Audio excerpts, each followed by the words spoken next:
Shalom teman-teman. Shalom. Shalom. Balik lagi di story Simple Truth of You. Yes. Nah, hari ini kita akan ngobrol dengan Tante Desi lagi. Halo Tante. Kita akan membahas masih tentang akhir zaman, teman-teman. Kita akan membahas sesuatu yang tidak akan terluput dari akhir zaman. Ya, yaitu Apa itu? Apa tuh? 7 sangkakala 7 di akhir zaman. Ya. 7, nggak cukup cuma satu Iya, ya? gak cukup cuma satu. 7. 7 sangkakala. Dan nantinya pun gak cuma sangkakala ya Tante yang 7 Iya, ya. Ada Ada banyak. Cawan, materai, materai. ada ya betul. Cawan. cawan Cawan, murka. iya. Kali ini kita bahas yang sangkakala dulu. Oke. Langsung aja ke narasumbernya. 7 sangkakala tuh, apakah nanti kita akan mendengar sangkakalanya? Kayak Kalau fenomena misalnya- yang kemarin-kemarin itu ya, ada suara Ada begitu suara, ya. atau kalau misalnya kita nggak dengar sangkakalanya, nanti kita Gimana taunya itu? tuh gimana, gitu. Oke, iya deh. Iya, benar. Kita harus tahu sebagai anak Tuhan ya. Oke. Kalau kita lihat ke latar belakang kitab Wahyu, bahwa kitab Wahyu itu disebut kitab apokaliptik, artinya butuh banyak untuk disingkapkan. Oh. Ya, jadi kitab ini sendiri syarat dengan perlambang. Ya, jadi artinya terkadang bukan arti secara hurufiah. Kalau misalnya Alkitab bilang bintang, itu belum tentu itu bintang yang sesungguhnya, ya, tetapi perumpamaan. Nah, itu sebabnya kita harus ngerti, karena ini 7 sangkakala ini juga merupakan rangkaian. Kan sebelum 7 sangkakala ada 7 meterai. Ya. Meterai 1, 2, 3, 4, 5, 6 dibuka. Ketika meterai yang ke-7 dibuka, masuk ke 7 sangkakala. Jadi itu rupanya saling berkaitan, saling sambung menyambung. Ya. Pertanyaannya, kenapa kok sangkakala? Kenapa kok nggak yang lain gitu loh? Iya. Jadi kan sekali lagi, karena ini kan merupakan simbol, kita harus lihat juga ke latar belakang bangsa Ibrani. Kalau di Indonesia mungkin Tuhan pakai simbol, di Pulau Jawa mungkin Tuhan pakai simbol gendang. 7 gendang, Suling. 7 kentongan. 7 kentongan. Tapi kan ini budayanya budaya Ibrani. Yahudi, Oh. Ibrani ya. Jadi Allah pakai 7 sangkakala. Itu sebabnya kita masih ngerti loh, sangkakala itu apa sih gitu ya. Kan buat kita kan jarang banget tentang sangkakala. Paling tahun baru trompet rame-rame. Trompet kertas itu. Iya, betul. Dan sangkakala itu sendiri dalam budaya Ibrani itu syarat, digunakan, banyak kali digunakan, terutama dalam 2 sisi, yaitu yang pertama agama, yang kedua militer. Jadi sangkakala itu menandai perayaan-perayaan agamawi. Sangkakala itu juga merupakan panggilan untuk berkumpul. Kalau bangsa, apalagi dulu zamannya Musa di padang gurun, sekian banyak orang, kalau mau teriak-teriak kumpul, itu capek. Maka ditiuplah sangkakala. Itu pun ada tandanya. Kalau sangkakala yang ditiup 2, berarti pemimpin dan umat kumpul semua. Kalau sangkakala yang ditiup cuma 1, berarti itu para pemimpin yang kumpul. Nah gitu caranya gitu, undangannya ya, soalnya belum ada WA, belum ada woro-woro ya. Jadi itu merupakan panggilan untuk berkumpul. Dan juga sangkakala itu biasanya menandakan kesiapan perang, dimulainya perang. Jadi kalau udah baris, udah atur barisan. Kalau di Avenger kan ada Kapten Amerika yang komando. Kalau di tradisi Yahudi pada masa itu, komandonya sangkakala. Ketika sangkakala sudah dibunyikan, maju perang. Ya, jadi, nah dalam artian ini, dalam pemahaman ini, dengan latar belakang ini, di sini Tuhan menggunakan sekali lagi simbol 7 sangkakala, yang artinya bisa jadi itu panggilan untuk berkumpul, atau bisa jadi juga itu kode untuk mulai berperang. Nah ini, anak-anak Tuhan, kita Saya pribadi sangat sangat mengharapkan ya, kita ini sekarang memang sedang dinina bubukkan sama corona kan. Di mana-mana corona, semuanya serba corona. Nggak ibadah, nggak ke sekolah, terus nggak apa lagi, nggak ke kantor. Ada banyak hal yang kita terus disuruh adem begitu loh, ya karena corona. Tapi jangan sampai roh kita ikutan adem. Ya, sebab kita mesti ngerti nanti sesudah corona ini keadaan dunia akan semakin banyak dengan kekejutan, banyak dengan kekagetan.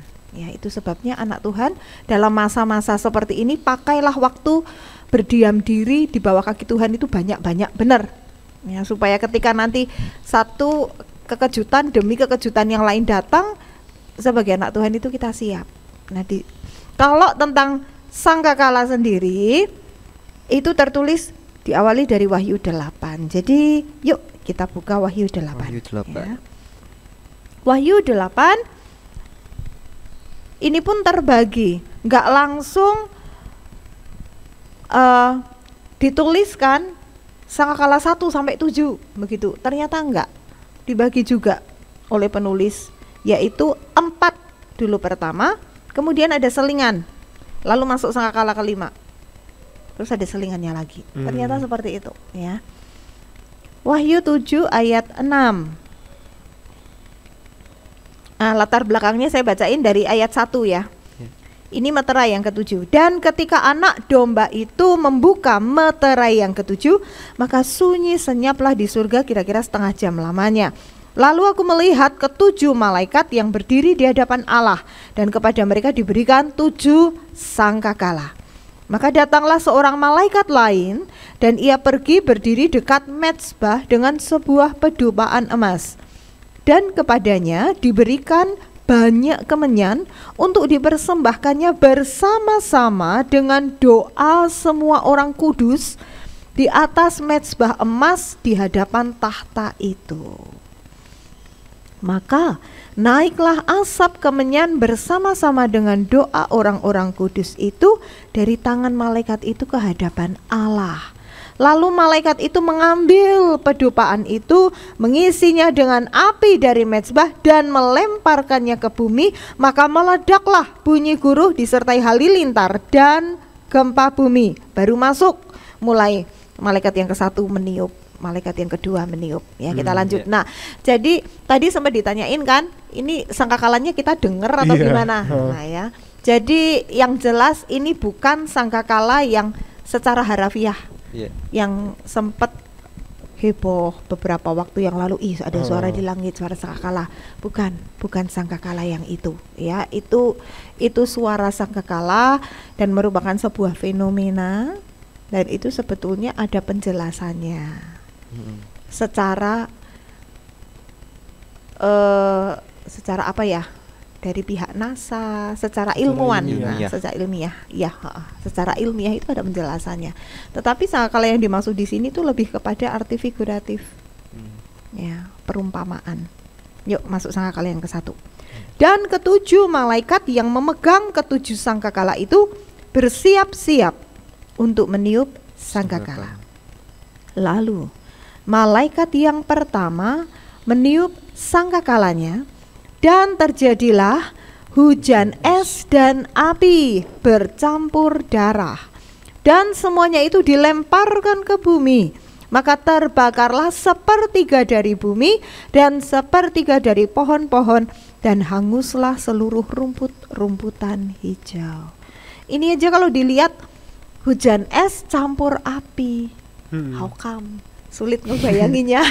Tambah lagi campurnya darah. Juga agak perumpamaannya. Iya. Memang ya, karena sebetulnya ini es campur api, dan ini apinya ternyata merusak. Ya, jadi hujan es campur api itu sebetulnya sangkakala yang pertama ini lebih berbicara kepada perusakan. Ya, jadi bukan es melambangkan apa, api melambangkan apa, bukan, tetapi lebih kepada kerusakan. Ya. Dan kerusakannya itu jelas, apa yang dirusak? Tumbuh-tumbuhan hijau, pohon. hujan es, api dan darah. Ternyata semua ini membakar sepertiga bumi, betul ya? Pohon-pohon. Sepertiga bumi, sepertiga pohon-pohon, hangus rumput-rumputan hijau. Di sini dengan jelas dituliskan sepertiga. Untuk sangkakala itu ada beberapa kali kata sepertiga digunakan. Sepertiga. Buat kita agak kesulitan menghitung sepertiga. Sedangkan sepertiga manusia saja kita butuh waktu untuk menghitung, apalagi sepertiga pohon. Ya. Tetapi ini berbicara kalau kita bandingkan dengan meterai, karena kalau di meterai ukurannya yang digunakan beberapa kali, seperempat merusak, seperempat bumi, seperempat manusia, begitu ya. Itu kalau dalam meterai. Berarti kalau di sangkakala ini hukumannya, malapetakanya jauh lebih besar dibandingkan dengan yang meterai ya. Jadi itu takaran sepertiga. Dibatasi, kenapa sih kok cuma sepertiga? Kenapa nggak separuh? Kenupki. Tafsiran mengatakan kenapa sepertiga? Sebab sebetulnya sangkakala demi sangkakala, hukuman demi hukuman ini masih mengharapkan manusia itu bertobat. Ya, sebab ini terjadinya sebelum masa pengangkatan gereja. Ini terjadinya sebelum masa pengangkatan gereja. Ya. Berarti semua orang mengalami. Ya. Itu sebabnya diharapkan ada dalam pasal 9 ayat 20 dan 21. Pasal 9 ayat 20 dan 21 ya. Ini lompat dikit. Tetapi manusia lain yang tidak mati oleh malapetaka itu tidak juga bertobat dari perbuatan tangan mereka. Nah, berarti kan sebetulnya mereka diharapkan berhenti, diharapkan bertobat, ya. Tapi mereka nggak bertobat. Mereka tidak berhenti menyembah roh-roh jahat dan berhala-berhala dari emas dan perak, dari tembaga, batu, kayu yang tidak dapat melihat atau mendengar atau berjalan. Dan mereka tidak bertobat daripada pembunuhan, sihir, percabulan, dan pencurian. Jadi sebetulnya untuk sangkakala yang pertama ini pun tetap masih Tuhan mengharapkan manusia bertobat dengan penghukuman ini, dengan malapetaka ini, dengan kesulitan ini ya. Tetapi rupanya ada orang-orang yang tetap memilih untuk berkeras hati. Nah, sangkakala 1 sampai ke 4 itu membahas unsur-unsur vital di bumi yang mulai kena hukuman. Seperti ketika Adam dihukum oleh Tuhan. Adam tidak hanya disuruh bekerja, tetapi Tuhan juga bilang terkutuklah tanah. Nah, kan? Jadi ternyata dosa manusia itu mendatangkan juga kutukan atas dunia, lingkungan dan alamnya. Nah, termasuk juga di sini. Ini yang pertama dihantam oleh sangkakala adalah tumbuh-tumbuhan hijau, pohon-pohon. Padahal kita tahu yang namanya pohon itu penting sekali buat manusia. Ya. Saya sampai kadang kalau boros kertas itu anak-anak mulai begini. Pohon mami itu pohon. Jangan diborosin. Ya benar. Manusia itu sebetulnya sangat bergantung dengan pohon dan tanaman hijau, apalagi binatang. Nah ini. Tapi sepertiga oleh Tuhan diizinkan hangus, ya, rusak. Itu darahnya terus ngapain Tante? Nah itu juga ya, ngapain ya darah? Kenapa ya pakai darah ya? Darahnya tumbuhan. Enggak sih, enggak tahu. Soalnya kan hujan es kan, hujan es dan api campur darah. Berarti buat darah itu kan nyawa, betul ya. Berarti ada kematian. Gara-gara itu betul, mungkin. Ya. Ada kematian, ada penghancuran, ya. Jadi maknanya sebetulnya mungkin itu. Walaupun kalau buat saya hujan darah itu sesuatu yang mengerikan dan menjijikkan. Ya, jadi ini adalah malapetaka yang akan menghantam unsur vital di bumi, yaitu dalam hal ini pohon dan tumbuhan. Ya. Dan itu fatal. Sebab ini sudah nyangkut darah. Kalau pohon ditebang masih bisa tumbuh lagi, masih bisa bertunas selama ada akarnya. Tapi kalau sudah hujan es dan ini campur darah, itu artinya udah seakan-akan ya nyawa itu sudah, nyawa dari tanaman itu, ini seakan-akan loh ya. sudah binasa ya. Itu sangkakala yang pertama. Terus sangkakala yang kedua. Mau tanya tante. Iya gimana? Itu kan luar biasa ya, yang hancur itu sepertiga gitu. Itu langsung sangkakala ditiup jebret hancur sepertiga, apa sepertiganya tuh nyicil-nyicil? Maksudnya tuh kayak betul ya, jangan-jangan bertahap. dari tahun sekarang tuh udah hancur udah berapa gitu. Udah mulai. Nah itu ya itu juga karena untuk hal ini Alkitab tidak menjelaskan apakah ini serentak, maksudnya sekali pukul atau sudah bertahap. Saya pribadi kok cenderung sekali pukul karena ini hujan es. Oh, karena hujan tuh ya, sekali gitu. Betul ya? Kan?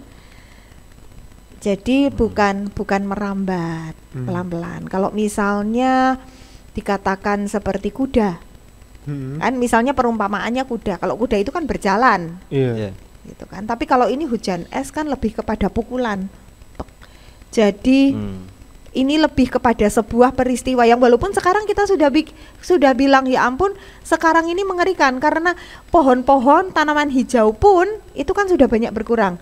Tapi kalau sekarang berkurangnya kan lebih kepada ulah manusia, bukan kepada pukulan dari langit.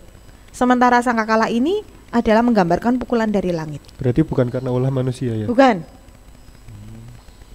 Hukuman terhadap manusia, tapi pertama yang dipukul alam dulu, tumbuhan hijau. Walaupun ini sebetulnya kan hukumannya terhadap manusia, pohon kan nggak salah. Oke. Terus masuk yang kedua, sangkakala kedua. Malaikat yang kedua meniup sangkakalanya, ayat 8 ya. Dan ada sesuatu seperti gunung besar yang menyala-nyala oleh api dilemparkan ke dalam laut, dan sepertiga dari laut itu menjadi darah.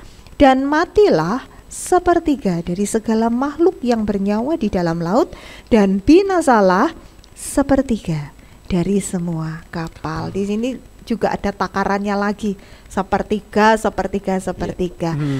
Buat manusia mungkin memang kalau misalnya ini dijelaskan enggak sepertiga secara hurufiah ya, tapi pokoknya ada takarannya lah gitu ya.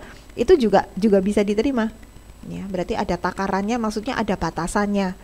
Enggak total penghancuran semua, tapi ada sepertiga, ada batasannya. Karena memang ini pun tujuannya supaya orang bertobat. Sangkakala yang kedua yang diserang sekarang, ini saya menggunakan kata diserang ya. Walaupun sebetulnya Tuhan tidak sedang menyerang, menjatuhkan hukuman. Yang diserang adalah laut, yang kena adalah laut, yang dihukum adalah laut. Sebetulnya manusia ya, tapi kenanya ke laut. Gunung besar di sini ayat 8 dikatakan sesuatu seperti gunung besar. Ini saya lihat di tafsiran kok maksudnya sesuatu seperti gunung besar. Ada tafsiran yang mengatakan karena keterbatasan bahasa.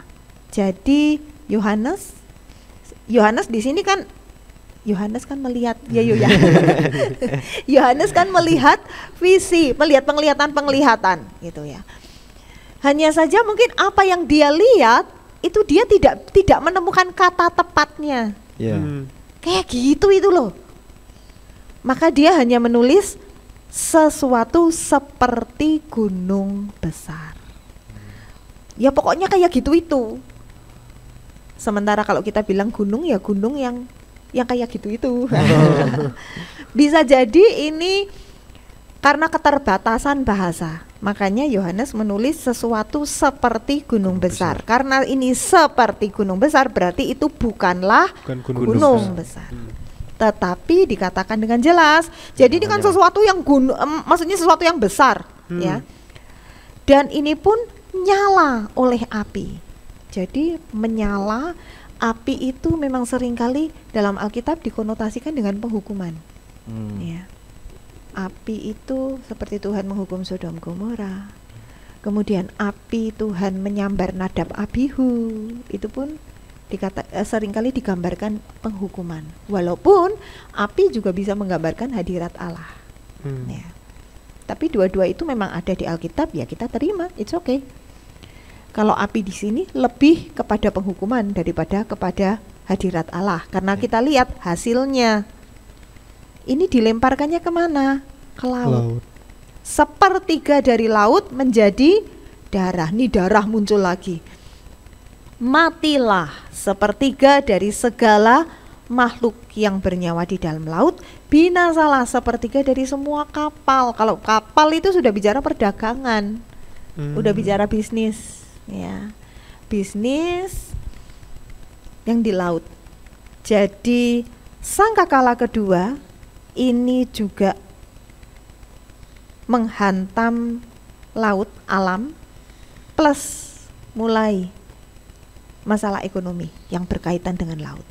Ya, karena di sini ada kapal. Nah, penghukuman ini terhadap alam dan memang mempengaruhi atau berdampak kepada manusia secara tidak langsung. Tapi kan ini kan yang kena kan pohon dulu tadi pertama, yang kedua terus laut. Ya. Tapi ini kan imbas kepada manusia. Nah, sekarang sangkakala yang ketiga ini hukuman langsung kepada manusia. Sebelum masuk sangkakala yang ketiga, ada yang mau ditanyain nggak? Coba. Kalau ini tante, kalau yang mungkin kan sepertiga, ini kan mungkin manusianya ada yang mati, meninggal. Meninggal, ya bisa jadi ada juga. Terus itu kalau manusianya tuh yang diizinkan Tuhan meninggal tuh berarti udah enggak diizinkan buat bertobat lagi? Apa udah bertobat? Oke. Iya, saya paham. Penekanannya di sini adalah pada hukumannya, bukan kepada manusia atau makhluk lain. Ikannya misalnya nih ya, misalnya kan ikan ya. Jadi di sini penekanannya adalah pada hukumannya. Walaupun di sini memang manusia tidak disebutkan mati, tapi sepertiga kapal ya pasti ada manusianya kan yang mati. Apakah itu berarti manusia ini sudah tidak berkenan sama Tuhan, udah jahat, tidak diberi kesempatan bertobat, maka dia dibinasakan oleh Tuhan? Ayat ini tidak membahas soal itu. Ayat ini cuma membahas tentang penghukuman atas laut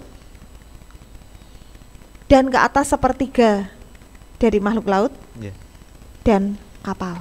Nah, penekanannya di situ.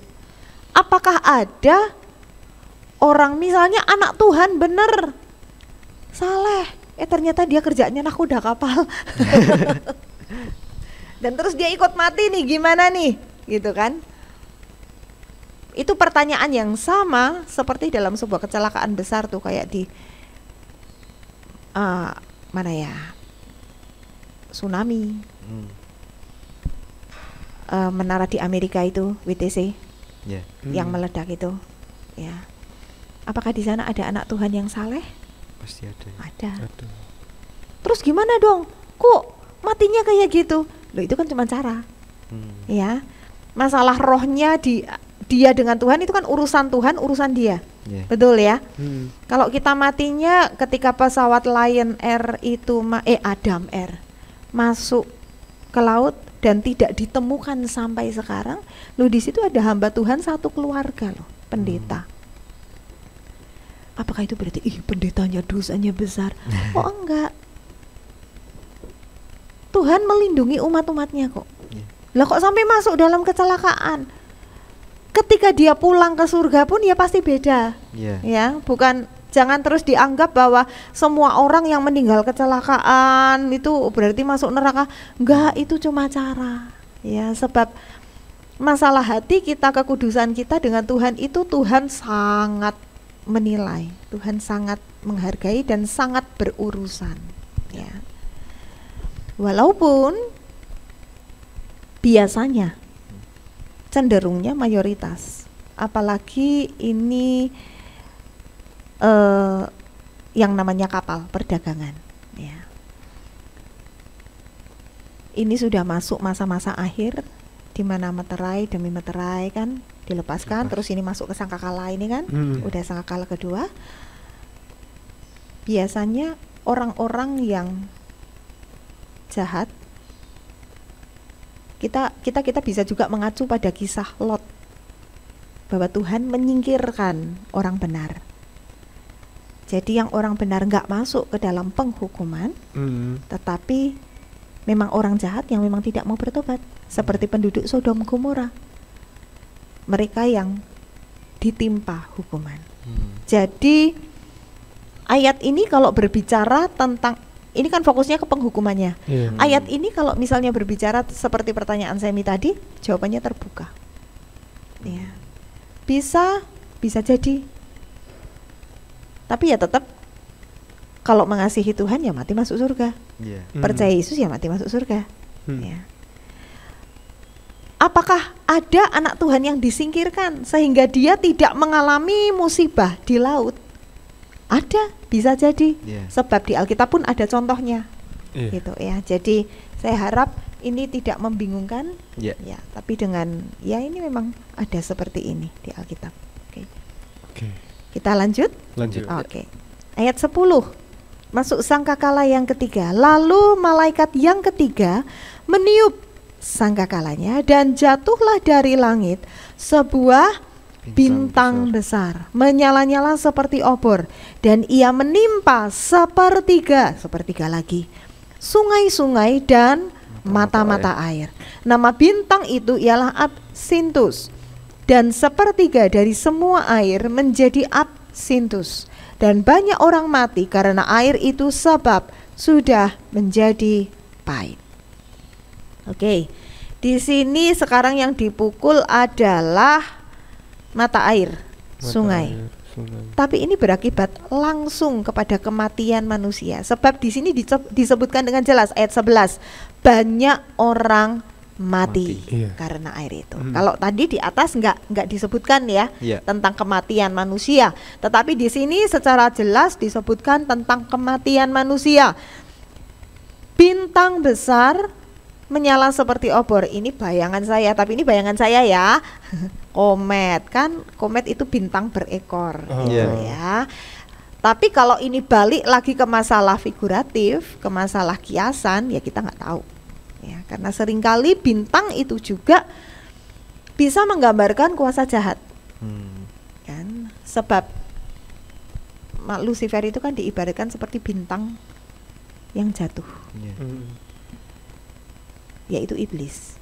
Digambarkan juga seperti kilat, iblis jatuh seperti kilat.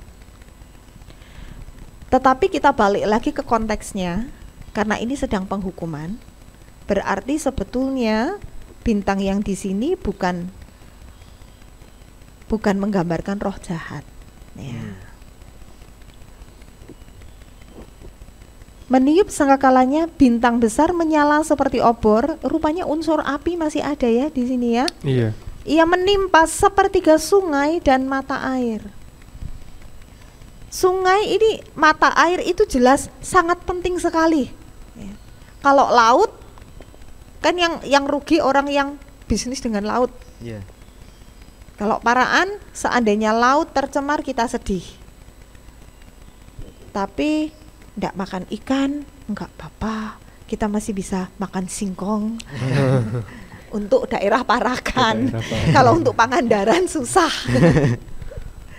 Tetapi kalau bicara mata air, nah ini. Mata air itu kan kebanyakan di gunung. Dataran tinggi, dan mata air itu jelas dibutuhkan oleh semua orang. Tetapi mata air sekarang yang kena, sungai dan mata air. Dan ini bintang yang jatuh namanya Absintus. Absintus itu sendiri sebetulnya adalah sebuah racun. Absintus itu racun, Absintus itu ipuh istilahnya ya. Ulangan 29 ayat 18. Sebab itu janganlah di antaramu ada laki-laki atau perempuan, kaum keluarga atau suku yang hatinya pada hari ini berpaling meninggalkan Tuhan Allah kita untuk pergi berbakti kepada Allah bangsa-bangsa itu. Janganlah di antaramu ada akar yang menghasilkan racun atau ipuh. Nah, ini sebetulnya mengacu kepada Absintus ini. Jadi Absintus ini sebetulnya racun yang digunakan untuk membunuh ikan, ya, ipuh atau racun. Tetapi sesungguhnya itu tidak mematikan. Tapi di ayat ini ketika absintus itu terkena pada mata air, banyak manusia yang jadi mati. Ini juga perlambang, ya. Karena di sini dengan jelas dikatakan air itu menjadi pahit, jadi berbahaya untuk dikonsumsi, ya. Tidak mendatangkan kesehatan. Ada juga tafsiran yang mengatakan oh ini kepahitan karena pahit. Jadi kepahitan itu merajalela begitu, ya istilahnya. Ya, bisa juga karena itu tafsiran, ya. Tapi inilah yang terjadi dalam sangkakala ketiga. Jadi pada dasarnya karena ini namanya penghukuman untuk dosa manusia. Penghukuman yang ditimpakan itu supaya manusia itu bertobat, tapi manusia kan nggak mau bertobat, malah hatinya makin keras. Maka sebetulnya di sini kita bisa melihat bahwa sebetulnya segala sisi, segala lini kehidupan dari manusia itu sebetulnya pada akhirnya mendatangkan kesusahan untuk hidupnya sendiri. Termasuk di sini mata air. Harusnya mata air itu sesuatu yang menyenangkan manusia, tetapi ternyata di sini justru menyebabkan kematian. Ya. Ada yang mau ditanyakan atau kita lanjut? Aku lanjut sih. Ya, oke, lanjut ya.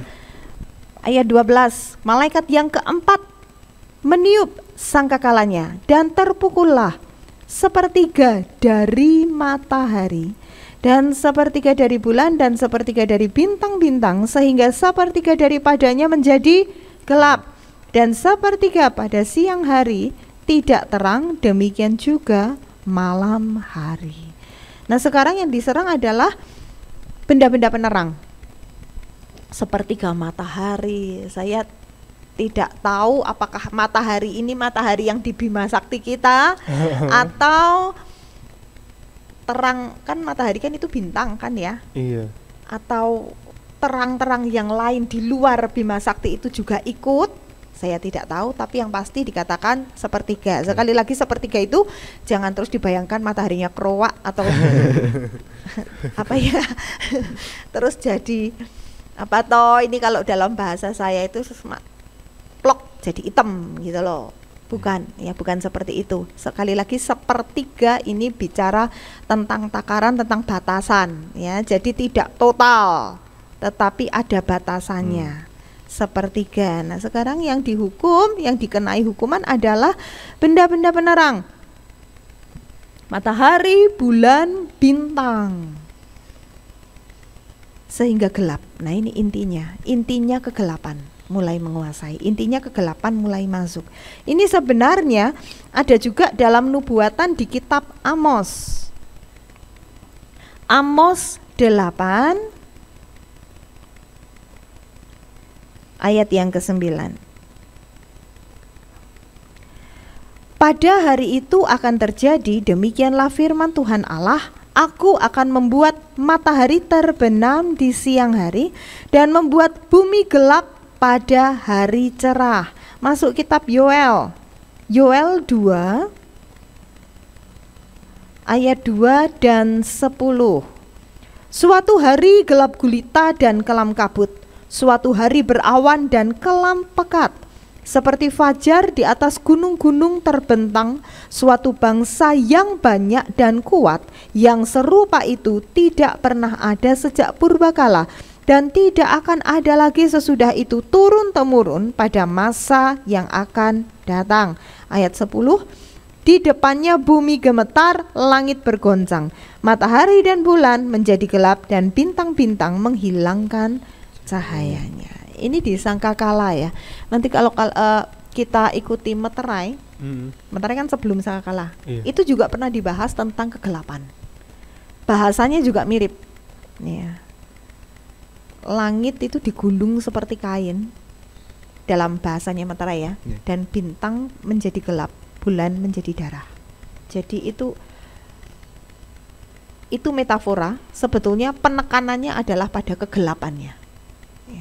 Jadi manusia semakin sulit menemukan terang. Manusia dihukum dengan kegelapan. Kalau dalam kegelapannya Mesir, Ingat 10 tulah kan? Di situ ada kegelapannya Mesir. 3 hari mereka gelap gulita dan dikatakan itu gelap yang menyakitkan. Saya tidak bisa membayangkan gelap yang menyakitkan itu seperti apa. Ya. Tetapi rupanya gelap itu menyakitkan. Apakah menyakitkannya di sini merupakan kiasan, bikin orang emosi, atau memang kegelapan itu sendiri? Saya nggak tahu, karena belum pernah menggali juga tentang hal ini. Ya, tapi itu dengan jelas dikatakan kegelapan yang menyakitkan. Kalau neraka itu kegelapan yang mengerikan. Jadi ternyata level kegelapan itu ada bermacam-macam. Ya. Tetapi setiap kita orang percaya, mari kita tidak mengalami hal ini. Biarlah kita tetap ada dalam lingkungan Tuhan. Masuk ayat 13, di sini ada selingannya. Lalu aku melihat, Wahyu 8 ya, kita balik ke Wahyu 8 ayat 13. Lalu aku melihat, aku mendengar seekor burung nasar terbang di tengah langit dan berkata dengan suara nyaring, celaka, celaka, celakalah mereka yang diam di atas bumi, oleh karena bunyi sangkakala ketiga malaikat lain yang masih akan meniup sangkakalanya. Jadi setelah selesai sangkakala keempat, ini ada burung nasar. Dalam penglihatan, sekali lagi pasti ini bukan burung. Benar-benar burung ya. Burung nasar ini berseru celaka, celaka, celaka sampai 3 kali. Kenapa? Dengan jelas dia katakan alasannya. Karena masih ada 3 malaikat lagi yang akan meniup sangkakalanya. Berarti bisa dibayangkan ketiga sangkakala yang terakhir ini jauh lebih mengerikan daripada keempat sangkakala yang pertama yang sudah terjadi ya. Jadi itu sebabnya dikatakan celaka, celaka, celakalah sampai 3 kali ditekankan. Dan karena memang celaka, nanti ada dalam ayat yang ke Pasal 9 ayat 12, celaka yang pertama sudah lewat. Menyusul 2 celaka lagi. Terus pasal 11 ayat 14, celaka yang kedua sudah lewat. Lihatlah celaka yang ketiga segera menyusul. Dan pasal 12 ayat 12, celakalah kamu hai bumi dan laut, karena iblis telah turun kepadamu. Jadi inilah gambaran celaka yang tiga sangkakala menyusul di belakangnya ini. Nah, kenapa di sini digambarkan dengan burung nasar? Ya, pertanyaannya kan, kok burung nasar kenapa? Kok bukan malaikat? Sebab ternyata kita tahu burung nasar ini sebetulnya peristiwa pengangkatan terjadinya di sini. Wahyu 8 ayat 13. Aku mendengar seekor burung nasar terbang di tengah langit dan berkata dengan suara nyaring. Ya. Sementara dalam pasal 12 ini kan ceritanya tentang pengangkatan. Pasal 12 ayat yang ke 14. Kepada perempuan itu diberikan 2 sayap dari burung nasar yang besar, supaya ia terbang ke tempatnya di padang gurun, di mana ia dipelihara jauh dari tempat ular itu selama 1 masa, 2 masa, dan setengah masa. Perempuan atau gereja Tuhan dikatakan dia terbang dengan sayap burung nasar. Kepadanya diberikan sayap burung nasar yang besar supaya ia terbang. Itu kan pengangkatan. Jadi sayap burung nasar itu memang simbol tentang pengangkatan. Jadi rupanya di sini kita bisa melihat, karena ini kan sebetulnya masih ini udah sangkakala ke-7. Sayap burung nasar ini sebetulnya dalam Wahyu 8 ayat 13 ini memang inilah peristiwa pengangkatan itu. Aku melihat seekor burung nasar terbang. Dia berkata celaka, celaka sebab masih ada 3 hukuman yang tertinggal yang akan menyusul, dan celakalah orang-orang yang tertinggal. Sementara gereja Tuhan pengangkatannya Gereja kita percaya, GBDI percaya terjadi di sini. Wahyu 8 ayat 13. Jadi untuk sangkakala yang kelima, sangkakala yang keenam, sangkakala yang ketujuh, kita sudah tidak alami. Ya. Gereja Tuhan yang sudah siap, 5 anak darah yang bijaksana, itu sudah tidak alami. Disingkirkan. Tapi 5 anak darah yang bodoh, nah itu mereka harus berjuang dengan nyawanya kalau mau selamat. Walaupun kesulitannya, kalau kita baca tingkatnya itu mengerikan. Apalagi karena ini burung nasarnya saja sampai mengakui dan berkata celaka. Ini bukan cuman menurut komentar manusia, ya ampun ngeri ya, enggak. Tetapi dari pihak Allah sendiri mengatakan ini mengerikan, ini celaka. Oke, untuk yang keempat ada yang mau ditanyakan? Atau kita maju? Mau tanya Ya, yang boleh. gelap. Kegelapannya itu maksudnya kegelapan yang kayak arti kiasan, misal kegelapan itu berarti banyak kejahatan apa gimana, atau kegelapannya yang gelap? Gelap. Sebetulnya ini lebih kepada kegelapan yang gelap, memang gelap. Yang memang gelap. Memang gelap. Kalau dalam ini bahasa yang diperhalus, ini kan soalnya dikatakan siang pun menjadi gelap. Ya. Jadi memang sebetulnya itu gelap. Walaupun kegelapannya kita agak kesulitan membayangkan. Apakah gelapnya seperti pada waktu lampu mati? Lampu mati itu gelap. Tapi kalau matinya di siang hari? Ya, terang. Ya masih bisa. Masih bisa. Tapi ini kan yang di sini masalahnya kegelapannya itu bukan mati listrik, tapi matahari. Kan? Jadi ketika matahari tidak bersinar dengan sebagaimana dia seharusnya, itu pun sudah ada masalah. Sudah ada yang namanya segala virus yang kalah oleh sinar matahari bisa tumbuh subur makmur di situ. Belum lagi juga bulan, belum lagi bintang. Ini kekacauan ya. Buat manusia itu kekacauan. Kalau saya pribadi, ini gelapnya lebih bukan kepada dunia yang gelap karena dosa, bukan, tetapi memang kepada kegelapan sebagai hukuman ya. Tapi kalau ditanya gelapnya seperti apa, saya kok juga belum paham. Enggak tahu ya. Hanya kalau sampai pada tahap ini umat Tuhan masih turut mengalami, masih kena imbasnya. Lah kok masih kena imbasnya sih, kenapa enggak dilindungi Tuhan? Ya kan mungkin ada orang yang berpikir seperti itu. Kenapa sih anak Tuhan sudah setia sama Tuhan, Bu kasih baik-baik lah. Jangan salah, sebab Yosua dan Kaleb itu kan dia 2 pengintai yang positif kan? Ya. Tetapi ternyata mereka juga ikut muter di padang gurun 40 tahun. Ya, jadi walaupun mereka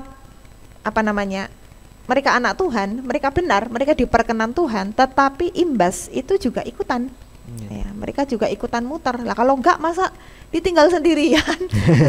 Ikut muter, tetapi ternyata 40 tahun itu, kita tahu 40 tahun di padang gurun itu tidak membuat Yosua dan Kaleb lantas jadi loyo, lantas jadi lemah. Sebab itu kan penuturan Kaleb dalam Bilangan ya kalau nggak salah ya, di situ dikatakan aku kan masih sama kuat, dalam Yosua 14, aku masih sama kuat seperti dulu.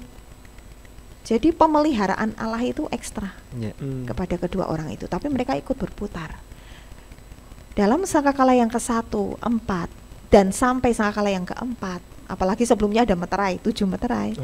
Pemeliharaan Allah terhadap umat-umat Tuhan itu pasti ada. Sama seperti umat Tuhan yang ada di Goshen. Umat Tuhan ada di Goshen, itu mereka memang tidak mengalami air jadi darah. Mereka memang tidak mengalami adanya katak. Tetapi ada juga tulah-tulah yang mereka ikutan alami. Tapi perlindungan Tuhan itu tetap ada. Pemeliharaan Tuhan itu tetap ada. Sehingga walaupun bangsa Israel di Goshen terkena imbasnya, tapi mereka tetap terlindungi ya. Itu sebabnya luar biasa sekali orang-orang yang dekat sama Tuhan. Oke. Ada yang ditanyakan lagi? Berarti terjadinya bertahap ya? Enggak yang satu belum selesai, terus yang satu udah kejadian gitu. ini di sini kok dikatakan malaikat niupnya satu persatu. Ya, jadi dari situ kita tahu satu ditiup penghukuman jadi, kemudian satu lagi ditiup penghukuman jadi.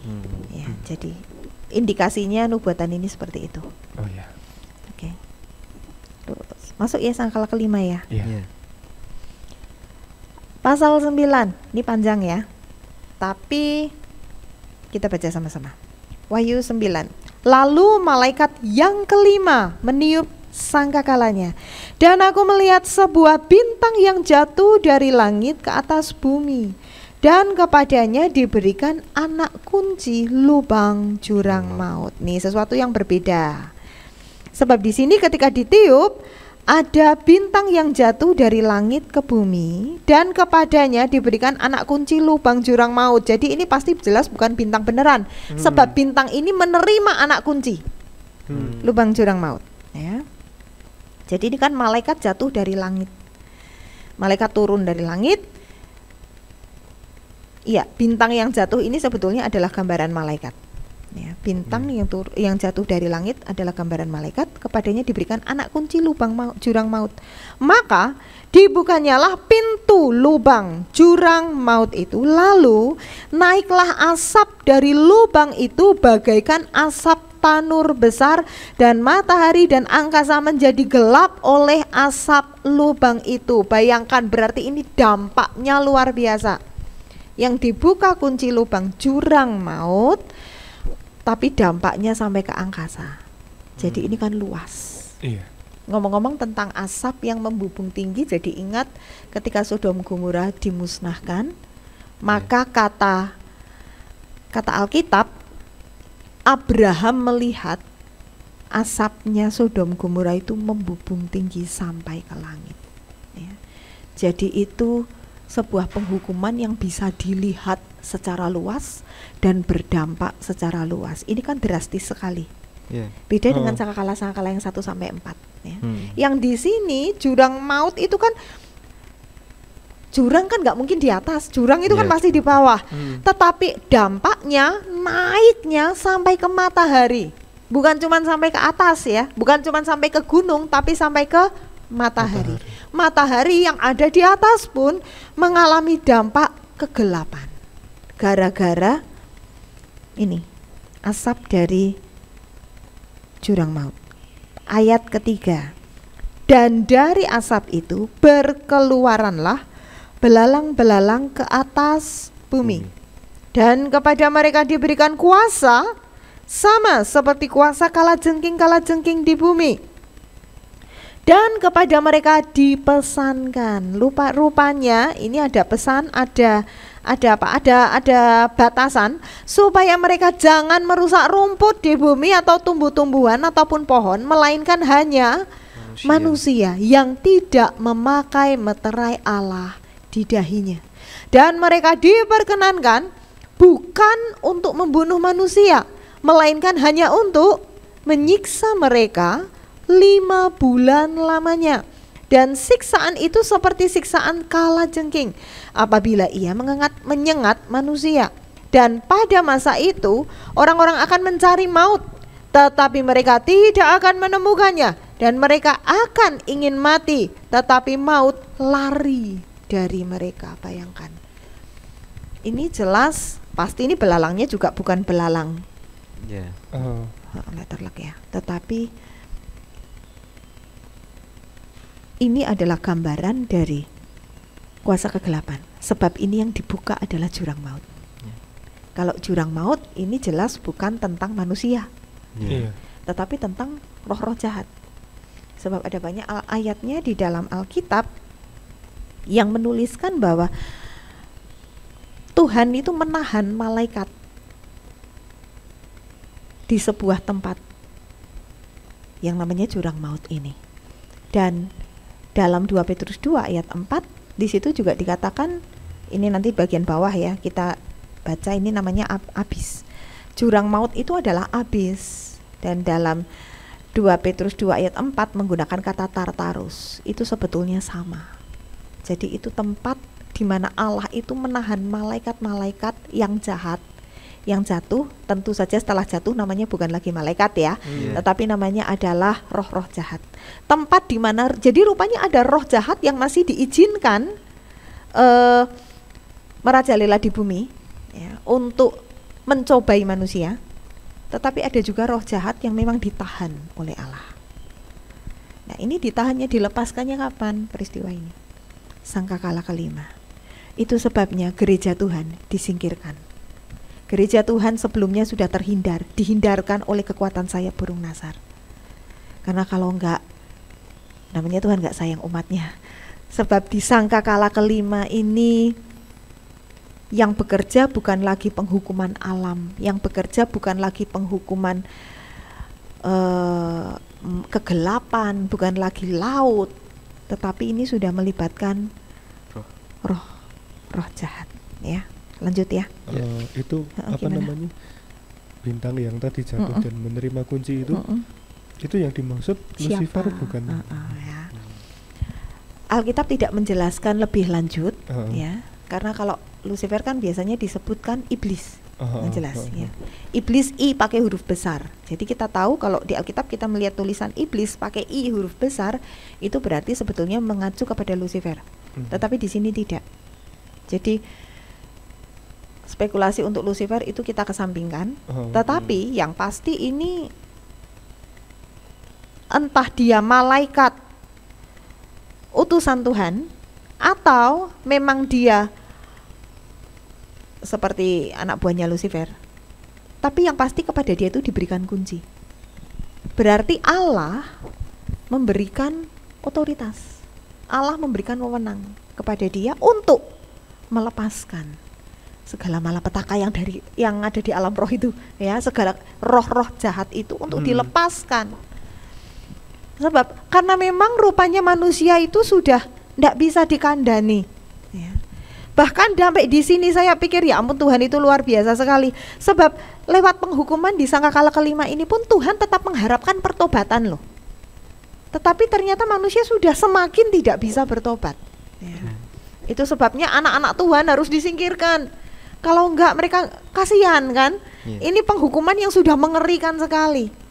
Sebab ini roh-roh jahat sudah dilepaskan dan penderitaannya dikatakan mereka menyengat seperti sengatan kalajengking. Itu berbicara sebuah penderitaan yang luar biasa menyakitkan, sampai-sampai orang itu kepingin mati. Dalam ayat yang ke-6, orang-orang akan mencari maut, lebih baik mati daripada menderita seperti ini. Tetapi tidak bisa mati. Sebab memang kepada roh-roh jahat itu diberi batasan. Mereka nggak boleh bunuh, hanya menyiksa. Repot. Sementara manusianya lebih baik mati daripada disiksa. Kepada roh jahatnya, wewenangnya boleh nyiksa, nggak boleh bunuh. Ini pun otoritas dari Allah ya.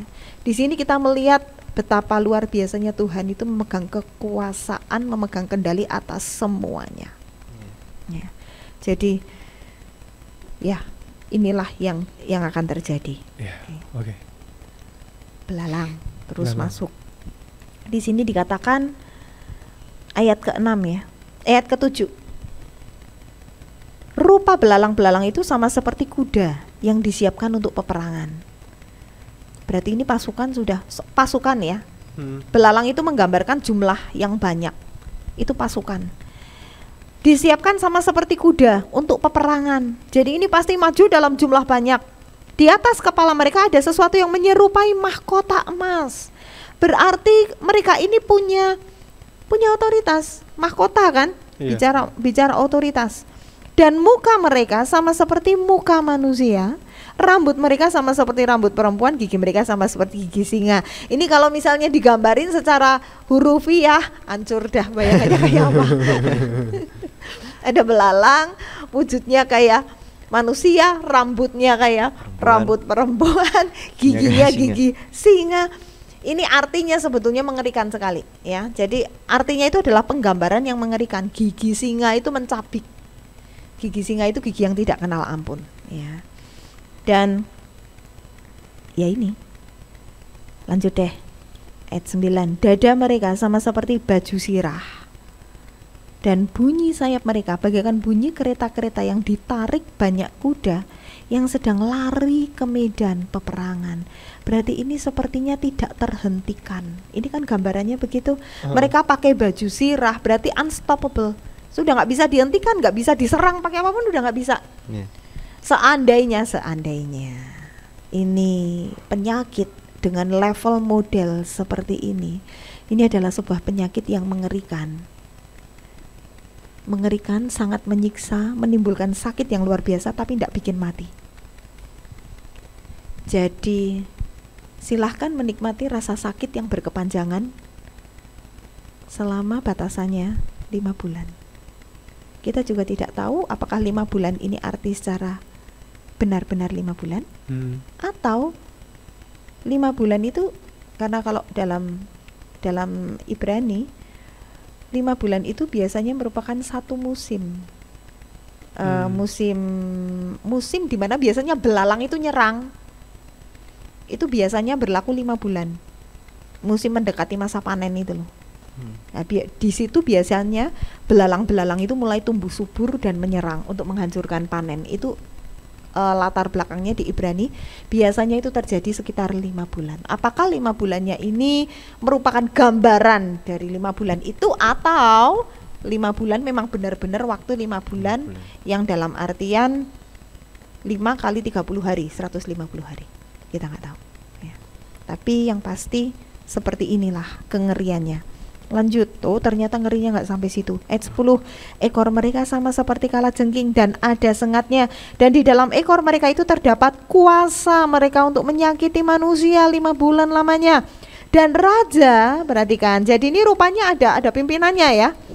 Raja yang memerintah mereka ialah malaikat jurang maut. Namanya dalam bahasa Ibrani ialah Abaddon, dan dalam bahasa Yunani ialah Apollyon. Celaka yang pertama sudah lewat, sekarang akan menyusul 2 celaka lagi. Jadi dalam sangkakala yang kelima ini, kata Abaddon, kata Apollyon itu punya arti yang sama, yaitu artinya penghancuran. Menghancurkan, kehancuran, pokoknya yang hancur-hancur gitu ya. Konotasinya itu adalah Abaddon atau Apollyon. Jadi bisa jadi sebetulnya yang dimaksud di sini, kita tidak tahu apakah malaikat jurang maut itu memang benar-benar bernama Abaddon dan benar-benar bernama Apollyon, atau lebih menekankan kepada sifatnya yang menghancurkan tetapi tidak mendatangkan maut. Itu sangkakala yang kelima. Berarti ini antikris bukan? Bukan. Belum. Antikrisnya belum. Ini baru karena ini ini masuk ke antikris itu nanti setelah sangkakala ke-7. Masa pra antikris. Tapi Alkitab tidak menjelaskan ya antara sangkakala ke-5, ke-6, ke-7 itu kurun waktunya berapa lama. Ya, sekali lagi ini masalah Alkitab, masalah ini Alkitab nggak menjelaskan. Jadi bisa jadi itu 2 bulan, bisa jadi itu, yang pasti ini 5 bulan dulu sakit kan. Entah 5 bulan sakit selesai baru sangkakala ke-6 ditiup, atau mungkin 5 bulannya belum selesai, sangkakala itu udah datang lagi, kita nggak tahu. Kalau yang 1 sampai 4 tadi langsung gitu. Tapi kan nggak bareng juga. Iya sih. Tapi maksudnya jangka waktunya lebih pendek. Bergantian. Ya kalau misalnya ini memang diperkirakan ya mungkin antara ke-5 dan ke-6 ini pasti ada 5 bulan dulu. 5 bulan untuk kesempatan itu kan menyakiti. Tapi Alkitab tidak jelaskan lebih lanjut. Oke. Ya, jadi ini kita sudah belajar sangkakala 1 sampai ke-5. Nggak sadar, nggak apa namanya, ya nggak kerasa. Kerasa juga sih. 2 pasal sudah kita lewati. Mari kita sebagai anak Tuhan, kita sudah memasuki akhir zaman. Mari yuk, jangan pupuk, ya, semakin berjaga-jaga, ya. Sebab Tuhan memberikan tanda-tandanya ini Ini kan kitab Wahyu ditulis sudah ribuan tahun yang lalu Iya. supaya kita pelajari. Iya. Jangan, bukan supaya disepelekan. Ah mana, nggak kenyataannya juga kayak gitu, nggak jadi-jadi, nggak datang-datang. Bukan, tetapi peringatan ini jauh-jauh hari didengungkan, jauh-jauh hari digembar-gemborkan oleh Tuhan. Tujuannya supaya kita ini semakin berjaga-jaga. Mari jangan jadi anak Tuhan yang bebal, yang meremehkan, tetapi mari jadi anak Tuhan yang semakin berjaga-jaga. Ya, amin. Ya, Tuhan berkati. Oh, sudah Tante. Oke. Oke, ini ingat teman-teman, ada 7, ini baru 1 sampai 5 Ya, dan 1 sampai 5. sudah luar biasa ya. Nantikan yang ke-6 dan ke-7 itu bakal asik banget, bakal asik. Bakal ya kita dengerin aja dan ingat ini firman dan bakal terjadi. Iya. Entah kapan, nggak tahu, makanya kita harus Wah. berjaga-jaga terus. Iya. benar. Mantap. Itu aja, dan nantikan terus story setiap hari Sabtu jam berapa? Jam 12 siang. Jam 12 sekarang, jam siang. 12 sudah bisa Jam diakses 12. di channel YouTube GPDI Siloh Parakan jam 12 itu ya. Tiap hari Sabtu. Terima kasih. Terima kasih Tante Desi. Thank Ya, you makasih, Tante. sama-sama. Yuk, Shalom God semuanya. bless. God bless. God bless.